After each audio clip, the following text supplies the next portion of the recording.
더마카와 함께 시선 집중의 문을 열겠습니다. 어서 오세요. 네, 안녕하세요. 더마카입니다. 박복현님의 부탁 말씀으로 시작을 하겠습니다. 제 입이 부탁이 있습니다. 여러분 안녕하십니까? 김종배입니다. 첫 인사말 할 때 톤을 살짝 올려주시면 더 좋을 듯합니다. 쉽지가 않습니다. 아, 이렇게 차갑게? 쉽지가 않습니까? 노력해 보신다고 하셔야 되는 거 아닌가요? 네, 생리현상의 측면이 있기 때문에 쉽지가 않습니다. 네, 뭐 여러 번 제이비가 이 자리에서 얘기했지만 슬로우 스타터입니다. 네, 제이비 타임즈를 하면서 기운을 끌어올리거든요. 양해를 좀 부탁드리고요. 벌써 설 연휴 준비가 좀 시작되신 분들이 있으세요. 제이제이님은 지금 만두송 만들고 계시대요. 벌써가 아니라 지난 주말만 하더라도 차가 많던데요, 보니까. 아, 그렇습니까? 그럼요. 예. 뉴스 보느라고 나가지를 못해서 몰랐네요. 예. 네. 3149님, 저는 오늘부터 열흘간 명절 휴가 시작합니다. 정말 최선을 다해 놀아보겠습니다. 그래도 연휴 첫날은 시선 집중 함께 할게요. 네, 염장 지르시는군요. 네, 명절 기념으로 네, 즐겁게 노세요. 네. 네, 3149님 정말 최선을 다해 놀아주십시오. 네, 한 5kg 찌세요. 네. 아, 5kg 찌라고요? 네. 와, 제이비 진짜 대단하다. 촌철님들한테도 이렇게 진심을 다해 말씀을 하시는군요. 저는 초지일관의 삶을 살고 있습니다. 네, 클라우디아님은 오늘 초등학교 3학년 딸이 개학하자마자 다시 봄방학에 들어갑니다. 다시 매 끼니 메뉴 걱정을 시작해야 하는데요. 엄마의 자식 걱정은 언제 방학일까요? 없습니다. 그런 거. 있겠습니까? 아, 요거를 우리가 설특집으로 했어야 됐네. 촌철님들의 고민과 촌철님들의 뭔가의 상담 이런 거 제이비가 답해주는 거. 아, 그럼 재밌었을 것 같은데. 아니, 언론의 사명은 진실을 추구하는 거 아니겠습니까? 그러면 진실에 근접한 얘기는 좀 해야 되는 거 아니겠습니까? 아, 그러니까요. 네, 없어요. 아, 그러니까요. 아, 이거를 특집으로 했어야 되는데. 임금님계 캔디님 저희 단골이신데 막 하는 제이비. 자, 그래도 뉴스 분석은 참 잘하죠. 뉴스 시작해 보겠습니다. 제이비타임즈 오늘 주목할 첫 번째 뉴스는요. 어제 YTN이 청와대 관계자가 전한 내용이라면서 이런 내용을 보도를 했습니다. 민주당이 공식으로 2차 특검 후보 명단을 청와대에 올리기 전에 이태영 민정비서관과 이성연 의원이 두 차례 전화로 협의 과정을 거쳤다. 이때 전준철 변호사의 이력을 확인한 민정파트에서 사실상 반대 의견을 전했는데도 이성윤 의원이 특검 후보 추천을 강행했다. 이런 내용이었습니다. 이 보도에 대해서 이성윤 의원은 사실무근이라고 주장을 했는데요. 특검 추천 과정에서 민정비서관과 통화를 한 사실은 있지만 통화 내용은 2차 종합특검의 중요성에 대해서 설명하는 것이었고 그러기 위해선 수사를 잘 아는 검찰 출신이 좋을 것 같다는 의견과 함께 자신이 전준철 변호사 등을 추천하겠다는 의견을 주고받은 정도다. 여기에 청와대에서 된다 안 된다 이런 이야기는 없었다라는 취지의 이런 해명을 했던 겁니다.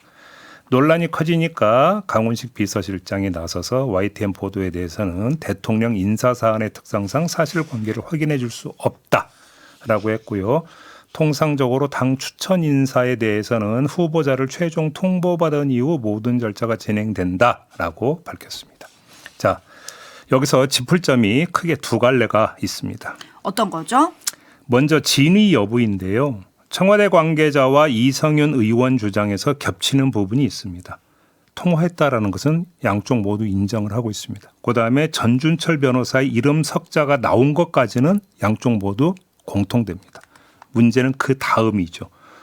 이성윤 의원 주장을 의역하면 자신이 전준철 이름 석자를 말했을 때 민정비서관은 반대 의견을 내지 않았다라는 뜻이 되는 건데 바로 이걸 검증을 해야 되는 겁니다.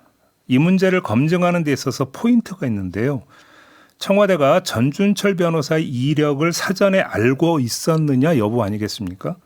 자, 이성윤 의원 주장대로 전준철 변호사 이름을 꺼냈는데도 민정비서관이 별말 없이 지나갔다면 그건 몰랐었다라는 얘기로 연결이 될 가능성이 높겠죠. 자, 관련 참고사항이 하나 있는데요. 그게 바로 시점입니다. 민주당과 조국혁신당이 각각 전준철, 권창영 변호사를 추천했다고 발표한 게 2월 2일이었습니다. 그리고 청와대가 두 사람 가운데 권창영 변호사를 특검으로 지명했다고 발표한 게 2월 5일이었습니다. 즉 3일의 시간이 소요가 됐는데 추천 접수, 대통령 보고, 대통령 검토, 대통령 결정 및 지시, 그리고 청와대 발표. 여기에 들어가는 기본 소요 시간을 제하면 인사검증할 시간이 그리 많지 않았다는, 또는 인사검증을 오래 할 이유가 없었다라는 주장이 성립이 된다. 이게 하나의 참고사항이다. 여기까지 말씀을 드려야 될 것 같습니다. 네, 그럼 다른 하나는 어떤 겁니까? 청와대 관계자가 저 말을 한 배경이 사실은 더 궁금한데요. YTN 보도 직전의 상황을 한번 반추를 해보겠습니다. 그 전날 밤에 합당 문제가 마무리됐습니다. 그러면서 이게 사안이 겹치면서 거의 세트로 취급되던 전준철 변호사 문제도 일단락되는 분위기였습니다. 이런 상황에서 청와대 관계자의 발언이 보도를 탄 겁니다. 자, 그러면 청와대 관계자는 정리수순에 들어갔는데 왜 굳이 저 말을 했을까? 그 배경이 사실 궁금한 거 아니겠습니까? 자, 추정이 두 갈래 나올 수 있는데요. 첫째, 이성윤 의원의 책임을 묻지 않고 그냥 끝내서는 안 된다라고 봤기 때문이라는 하나의 추정이 성립이 되고요. 또 한 가지는 반박 차원이었을 가능성도 봐야 된다는 겁니다. 어제 아침에 김어준 씨가 전준철 변호사 검증 책임은 민정이라는 취지로 주장을 했는데 이에 대한 반박 차원으로 이해할 수도 있다는 겁니다. 자, 이걸 보기 위한 참고사항이 있는데요. YTN의 이 기사가 최초로 보도된 시점이 언제냐? 어제 오전 11시 28분쯤이었습니다. 이 점도 참고사항이다. 여기까지 말씀을 드릴 수 있습니다. 네, 토토로님이 마침표를 찍을 수 있는데 왜 자꾸 진행형으로 대응하는지 보기가 좀 답답합니다. 라는 댓글을 올려주셨고 신원섭하님은 뉴스에 등장하는 얼굴 없는 저 청와대 관계자 저 사람이 궁금합니다. 라고 올려주셨는데 뭐 좀 다른 얘기긴 한데 청와대 관계자 이런 거 이제 이 정부에서는 뭐 없을 거라고 하지 않았었나요? 없을 거다라고까지 했는지는 제가 좀 기억이 가물가물되는데 지양한다라는 얘기는 제가 기억이 납니다. 네. 그죠? 네. 근데 최근에 또 이런 보도가 많아진 것 같아가지고. 그래서 이제 뭐 대변인 브리핑 이런 것도 다 뭐 생중계, 실시간 생중계하고 뭐 이랬지 않습니까? 네. 네, 청와대 얘기 나온 김에 오늘 이재명 대통령이 정청래 민주당 대표, 장동혁 국민의힘 대표와 오찬 회동을 하지요. 뭐 아마도 많은 사람들은 여기에 주목을 할 것 같습니다. 뭐에? 표정에. 이재명 대통령과 정청래 대표의 표정. 아마 여기에 주목을 할 것 같은데요. 근데 제가 볼 때는 거기서 뭘 읽기는 힘들 거다라고 생각합니다. 왜요? 이상야릇한 표정이 나올 가능성이 적다는 얘기인데요. 왜냐? 자, 이재명 대통령의 오찬회동 목적은 제가 볼 때는 뚜렷합니다. 자, 국회 입법 처리 속도가 느리다라는 메시지를 여러 차례 강하게 낸 바가 있습니다. 자, 이 메시지에서 추정할 수 있듯이 입법 협조를 강하게 부탁하기 위함이라고 일단 해석을 하는 게 맞을 겁니다. 그러면 이재명 대표 입장에서는 양당 대표를 아주 반갑게 웃으면서 맞을 거 아니겠습니까? 그렇지 않습니까? 정청래 대표는 이런 장면을 크게 부각하고 싶지 않겠습니까? 그럼 역시 정청래 대표도 웃지 않겠습니까? 그래서 이상야릇한 표정이 나올 가능성이 이렇게 높아 보이지는 않는다라는 말씀을 드리는 겁니다. 네, 그래도 악수할 때의 표정과 이런 거를 저는 또 유심히 한번 보겠습니다. 내실 있는 대화가 오고 갈지도 궁금한데요. 어쨌든 설도 앞두고 있고 그다음에 국회 입법 속도가 느리다고 몇 번 이 대통령이 질타도 했기 때문에 당연히 국회 현안에 대한 얘기 나오겠죠. 근데 여기서 또 궁금한 건 장동혁 대표가 얼마 전에 단식을 했던 이유가 있잖아요. 쌍특검. 네, 예. 그 얘기도 좀 할지 저는 또 궁금해지는데 한번 지켜보도록 하겠습니다. JB타임즈 다음 주목할 뉴스는요? 최동석 인사혁신처장이 어제 이 다주택 고위공직자에 대한 대책을 내놨습니다. 기자간담회에서 밝힌 내용인데요. 어떤 내용이냐면 이런 겁니다.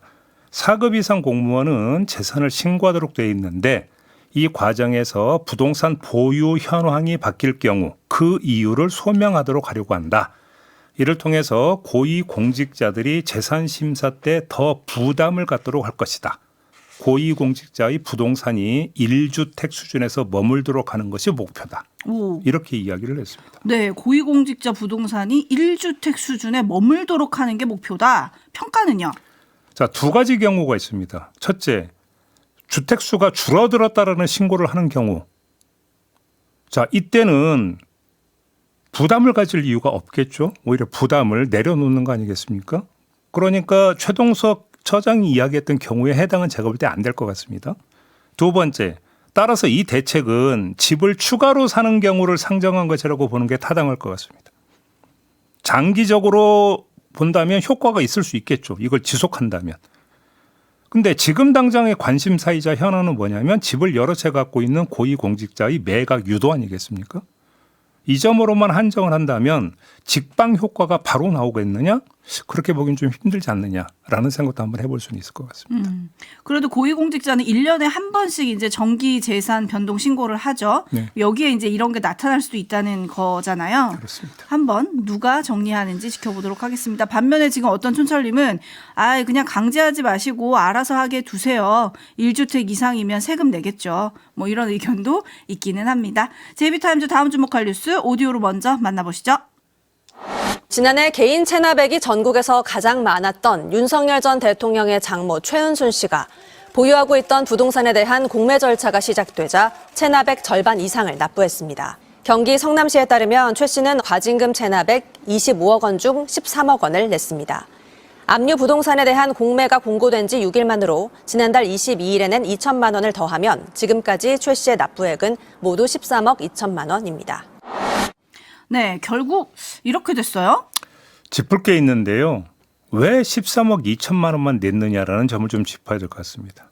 있는 돈 없는 돈 탈탈 털어보니까 그것밖에 없어서 냈다라고 볼 수는 없습니다. 아이, 그럴 리가요. 갖고 있는 재산이 얼마인데요. 그러니까요. 이거나 이렇게는 볼 수가 없고요. 자, 그럼 뭐냐 이걸 살펴야 되는데 성남시 관계자의 말을 참고할 필요가 있습니다. 이 관계자가 뭐라고 했냐면 납부액이 전체 과징금의 절반을 넘는 만큼 한국자산관리공사에 공매 취소를 요청할 예정이라고 했고요. 일정 기간 내에 완납하지 않을 경우 다시 공매 절차를 진행할 수 있다고 말했습니다. 자, 과징금이 25억인데 13억을 냈습니다. 딱 절반 가까스로 넘는 금액만 딱 낸 겁니다. 그렇죠? 그래서 일단 공매 절차는 중단을 시켰다라는 건데 자, 성남시 관계자의 이 말에 따르면 최은순 씨의 목적은 시간 벌기입니다. 그러면 도대체 왜 시간을 벌어야 되는 건가? 시간을 벌어야 되는 이유가 뭐냐? 이게 이제 추가로 궁금해지는 건데. 천천히 내고 안 내고 싶으니까. 근데 안 낼 방법이 있느냐라는 겁니다. 다시 말씀드리지만 시간을 벌어서 과징금을 마련하겠다. 이건 아니라고 다시 한번 끊겠는데요. 그럼 혹시 지방선거에서 경기지사나 성남시장이 교체되는 걸 보려고 하는 걸까요? 교체되면 뭐가 달라지는데요? 제가 역시 되묻고 싶은 게 그건데요. 아니면 자기 사유가 무죄 받는 걸 기다리려는 걸까요? 네? 이것도 뭐 상상은 자유니까 뭐 상상하는 것까지 제가 뭐라고 못 하겠습니다만 만에 하나라도 조금이라도 티끌만큼이라도 그런 생각을 한다면 꿈 깨셔라. 이 말씀을 꼭 전하고 싶습니다. 네, 토모님이 딱 그래봤자입니다 라고 올려주셨고 까루님이 낼 수 있는데 왜 버티는 건지 인내심 테스트하는 겁니까? 라고 해주셨는데 남은 과징금은 11억 8천만 원 남았고요. 김동연 경기도지사가 어제 페이스북에 그렇게 올렸더라고요. 꼼수다. 여기서 멈출 수 없다. 완납할 때까지 추적해 반드시 징수해 내겠습니다. 한번 지켜보도록 하겠습니다. 제이비타임즈 다음 주목할 뉴스는요? 영남 산불이 있지 않았습니까? 지난해에. 그래서 아직도 집으로 돌아가지 못한 이재민이 올 1월을 기준으로 3,893명이나 됩니다. 아직도. 현재 2,369동의 임시주택에서 생활을 하고 있습니다. 근데 여기서 문제가 발생을 했습니다. 엄청 춥잖아요. 춥죠. 난방을 하다 보니까 가구별로 전기료가 얼마가 나오느냐? 많게는 100만 원이 넘는 청구료가 나왔다고 합니다. 한 달에요? 한모 씨의 경우에 1월 전기요금 12월 24일부터 1월 23일까지 썼던 한 달 전기요금 안내서를 받았는데 사용량이 1892kW, 최종 청구 금액은 83만 5,970원이었습니다. 자, 근데 어떻게 83만 원이냐? 여기서 20만 원은 감액된 겁니다. 재난에 따른 전기세 감면이 있는데 이게 최대 20만 원이거든요. 그러니까 20만 원이 감면된 청구액이 83만 원이었어요. 그러니까 정상적으로 했다면 전기료가 얼마가 나왔느냐? 103만 원이 나왔다는 거. 아이고. 자, 그러면 왜 이렇게 전기료 폭탄을 맞았냐를 좀 알아봐야 되는데 한 씨 말에 따르면 전기 패널로 난방을 해도 훈기가 돌지 않아서 얼굴이 너무 시려웠대요. 그래서 라디에이터까지 함께 썼는데 그러다 보니까 요금 폭탄을 맞았다라고 설명을 했는데 이게 어떤 문제로 연결이 되냐면 지금 임시주택 문제로 지금 연결이 되고 있어요. 이거 부실시공 아니냐라는 얘기가 좀 나오고 있는데 전기 코드를 꽂는 콘센트 구멍에서 찬바람이 들어온다고 합니다. 어머. 그리고 이 문 뒤틀림 등 하자가 많아서 보수 기간도 길었다고 합니다. 그러니까 임시주택이다 보니까 아무래도 일반 주택보다는 단열이 아무래도 부족하다고 봐야 되겠죠. 그런데 그런 마당에 부실 시공까지 있었다라고 한다면 어떻게 되겠습니까? 방안이 냉골이 되는 거죠. 냉골이 되다 보니까 어떻게 됩니까? 난방을 더 해야 되는 거고. 그러다 보니까 지금 전기료 폭탄을 맞았다. 누가? 다른 사람도 아니고 집일은 이재민이. 이게 있을 수 있는 일이냐? 이 얘기로 연결이 되는 거잖아요. 네, 이거는 좀 뭘 꼼꼼히 살펴보고 더 지원해 줄 수 있는 방법이 없는지 좀 찾아봐야 되는 거 아니냐 이런 의견들이 많이 들어오고 그래서 있습니다. 경상북도가 내놓은 게 있어요. 지난해 12월부터 이 월 20만 원, 최대 20만 원까지 전기 요금 이 감면 말고 추가로 20만 원을 보조를 해 준답니다. 이재민이 요금을 먼저 납부한 뒤에 신청하면 20만 원 한도에서 차익을 돌려주는 방식이라고 하는데요. 그래도 지금 태부적인 거잖아요. 그래도. 그래서 일단 경상북도가 실태 파악에 나섰다고 하는데 일단 임시주택 상황부터 좀 꼼꼼하게 좀 둘러봐야 된다.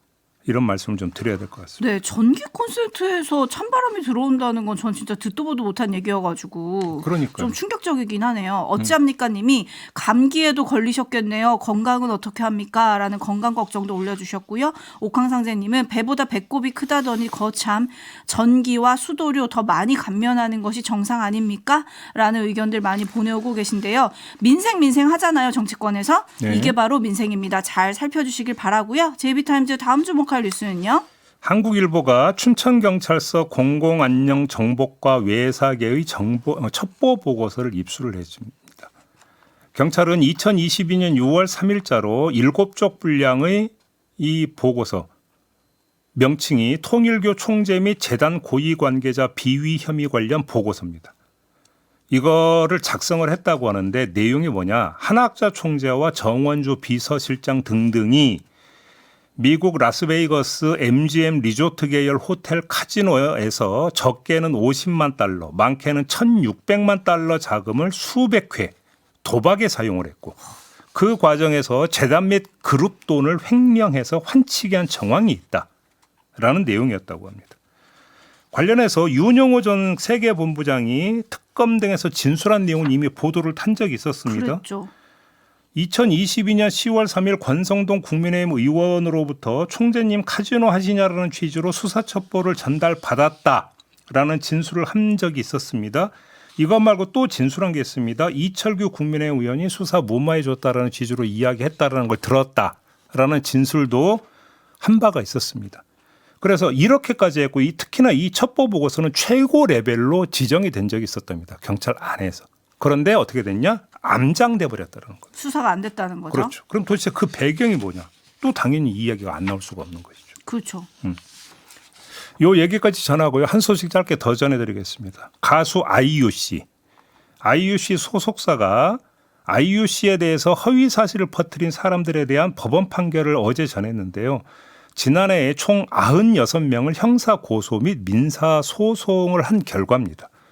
벌금형이 7건, 벌금형 및 성폭력 치료 프로그램 이수 명령이 1건, 교육이수 조건부 기소유예가 3건, 징역형의 집행유예 및 보호관찰 1건의 판결이 나왔다고 하는데요. 아이유 간첩설을 퍼뜨린 자에게 벌금 500만 원형이 나왔고 SNS X에서 표절 의혹을 제기한 자에게는 손해배상 3천만 원 판결이 나왔다고 합니다.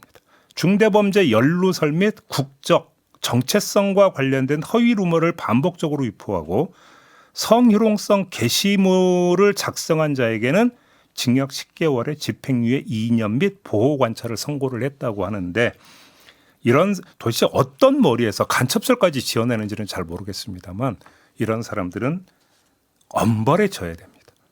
근데 자 나온 판결이 그 엄벌에 해당이 되느냐 수위가 이건 우리 촌철님들의 평가에 맡기면서 JB타임스 마무리해야 될 것 같습니다. 수고하셨습니다. 고맙습니다.